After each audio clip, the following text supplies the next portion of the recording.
ilmaha uur galay gabadhii u doonano loo meherinin buu iska barakay kadibna sidaas oo ilma ku qaaday ilmahaas muxuu yahay ilmahaas waa ilma sharciya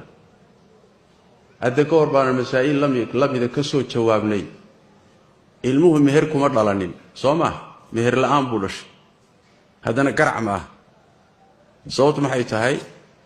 waxaan nidhi ilmuhu wuxuu aabihi ku abtirsadaa sharcina ku noqdaa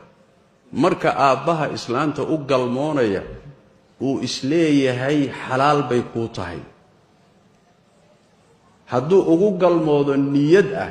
iyo ismoosiis ah xalaal bay ku tahay ilmaha intaasaa ku filan inuu sharci noqdo waana midda nikaaxa faasidka ah ilmaha ku uurgala ay culimadu leeyihiin waa ilmo sharci meelahan ay kala yimideen aad waanaha raakay arinta ay inta badan u la yimaadaan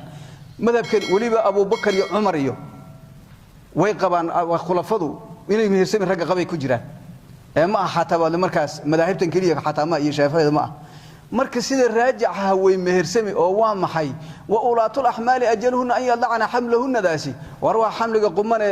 way markaas ay ixtiraam kale la ictibaaran haya lagu cid tirsan boo hakaas waxani waladu zinaha bad nijaas way aabihi iyo kii qiran hayay baa loogu abtirinayso ma aragtid walil aahiri al hajar wa kana saw walil aahiri zani muxuu leeyahay al hajar hoog bule la cid wala xurma wala wakada wax uu haba yaraatee uu yeelanaya mid ma jira ilaa shubahadu waa lagu cid tirinaya caadi bahayda ogow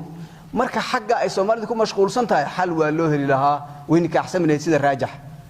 laakiin xageen xal looga helayn dibkay qarin hayaan odayaashu ay leeyihiin gabadhii baa ceebowday waa yaani baad marka wiilkii baa marka lagu ceebaastiro cadaabkan iyo halaagan kale ay ummad ayagu iyo ummadda bay u soo jiidayaan baa ka weyn oo ah yaani cunug waladu zina ah oo la dhalin inay uga abtiran hayaan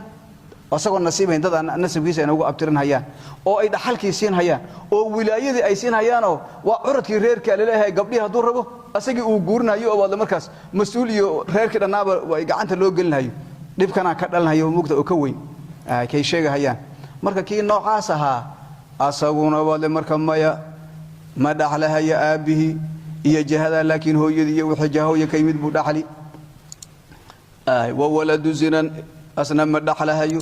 illa min ummin hooyo mooyeen iyo wa akhin minha hooyo wada walaalka yimid wa man